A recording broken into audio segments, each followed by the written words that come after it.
Hi ladies, this is a tutorial for a look that I posted this picture and got tons of responses wanting to know how I did it, so here goes. The first thing that you're going to need is the Addiction #1 palette from Younique, and this palette is gorgeous with lots of browns and golds.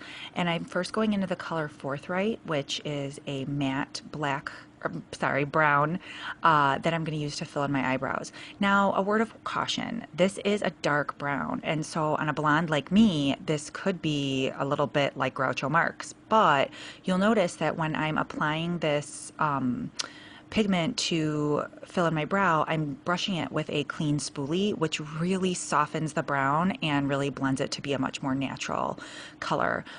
So it's definitely a great product to use for brow fill-in.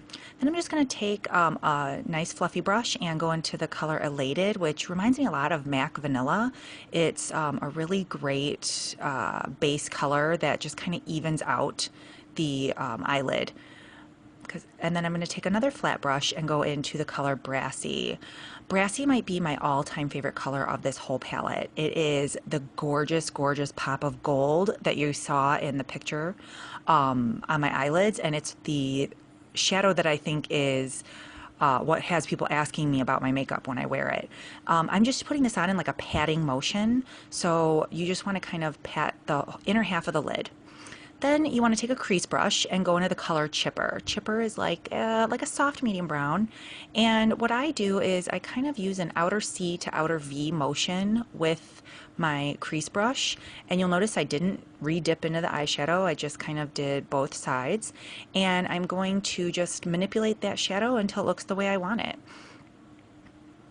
Then I'm going to take a fluffier crease brush, one that's got less of a point to it and a little more fluff, and I'm going into the color Zealous, and it's sort of like a brown shimmer that's darker than the chipper. So I just barely patted that into those outer corners just to deepen the color a little bit, and then with what's left on the brush, I'm just sort of softening up those edges. I'm coming back into that color Zealous with an angled brush to do the lower rim of my eye. So I'm just basically going only halfway in to about where your pupil is, and just kind of give it that smoky effect. And then I'm coming into the color Sincere with a very small shadow brush, and I'm just kind of accenting that inner corner. This just kind of gives you that brightening that's really great. Okay, now I'm taking my black pencil, which is perfect from Younique. These pencils are amazing, and I'm doing a technique that I like to call the reverse cat eye. Basically, I fill in the lower waterline with black pencil, and then I bring a wing out on the side and just barely pull it into the upper lash line. And what this does is it gives you that winged liner effect, but it's coming from the bottom, so then you really get a pop of eyelashes with this look, as opposed to having a winged liner that comes from the top. Okay, so what you're seeing me do now is I have an angled brush, and I went into that color Forthright, and I'm just kind of patting it on to the lower rim of my eye to set that black liner, and then just smoking out that wing a little bit to take some of the sharp edge off of it and just soften it up. This really gives a great winged liner look, but without the classic like 50s cat eye.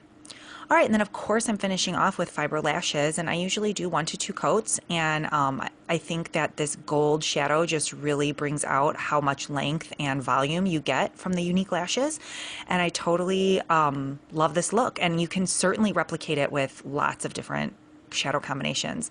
This is my blow dryer trick I use to curl and lift the lashes. I mean, come on, it's crazy. It's a beautiful, beautiful look. You got to try it.